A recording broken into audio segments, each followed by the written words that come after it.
খারাপ মানুষ মারা যাবে, জাহান্নামের থেকে একেবারে পচা বস্তার মতো একে দুর্গন্ধযুক্ত কাপড় নিয়ে আপনার জন্য অপেক্ষা করবে।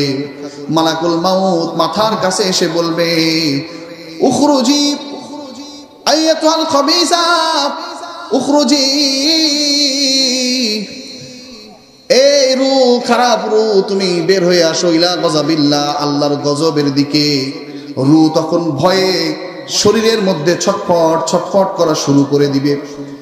আস্তে আস্তে আজরাইল আলাইহিস সালাতু ওয়াস সালাম মালাকুল মাউত যখন পায়ের দিক থেকে ধরবে, ধরতে ধরতে একদিক থেকে অবশ হবে, টানা হেচড়া করে ওই রূহটাকে বের করবে। হাদিসের মধ্যে আসছেন, ওই কাফের ব্যক্তি, ওই মুশরিক ব্যক্তি, ওই গুনাহগার ব্যক্তির জানটা কেমনে কবজ করা হবে? একটা লোহা যদি ভেজা পশমের ভিতরে চুবানো হয়, আর ভেজা পশম থেকে যখন লোহাটা তোলা হবে, ওই লোহার গায়ে যেমনি ভাবে ওই পশমগুলো লেগে থাকবে, উলগুলো লেগে থাকবে, ওইটা খুঁটে খুঁটে যেমনি ভাবে বের করা হয়, ওই রকম গুনাহগারের জানটা ওই রকম কষ্ট করে বের করা হবে। জানটা বের করার সাথে সাথে জাহান্নামের ফেরেশতারা পচা দুর্গন্ধযুক্ত ওই কাপড় দিয়ে পেঁচিয়ে দিবে। যখন উঠতে থাকবে আর দুর্গন্ধটা পুরা দুনিয়ার ভিতরে ছড়িয়ে যেতে থাকবে, দুর্গন্ধ পুরা এলাকার ভিতরে ছড়িয়ে যাবে। ফেরেশতারা দুর্গন্ধে টিকতে পারবে না, জিজ্ঞেস করবে এই লাশটা কার, এই রূহটা কার? ফেরেশতারা উত্তর দিবে অমুকের বেটা অমুক। দুনিয়ার ভিতরে সবচেয়ে খারাপ নাম যে নামে আপনাকে ডাকা হতো, ওই নামটা ধরে ফেরেশতারা বলবে এই রূহটা হলো অমুক খারাপ ব্যক্তি। আস্তে আস্তে আসমানে উঠতে উঠতে প্রথম আসমানে চলে গেলেন।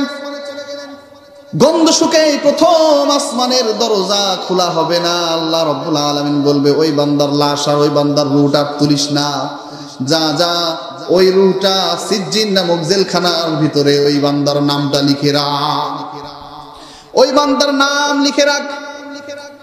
বান্দার নাম লিখে রাখার পর রূহ যখন দেহের মধ্যে দেওয়া হবে, মুনকার নাকির এসে যখন প্রশ্ন করবে, বলো মার রব্বুকা, তোমার রব কে? দুনিয়ার ভিতরে আমরা সবাই জানি, কিন্তু আমল যদি না করে যায় আখিরাতে কিছু বলতে পারবো না। মার রব্বুকা, তোমার রব কি, কে? মৃত ব্যক্তি বলবে, হা হা লা আদরি, জানি না, আফসোস আমি জানি না। মান নাবিয়ুকা ওয়া মা দীনুকা, একটা প্রশ্নের উত্তর বলতে পারবে না। আল্লাহ রাব্বুল আলামিন বলবেন, কাযাবানি আব্দি, আমার বান্দা আমাকে মিথ্যা প্রতিপন্ন করছে, যাও যাও ওর জন্য জাহান্নামের সব কিছু রেডি করে দাও।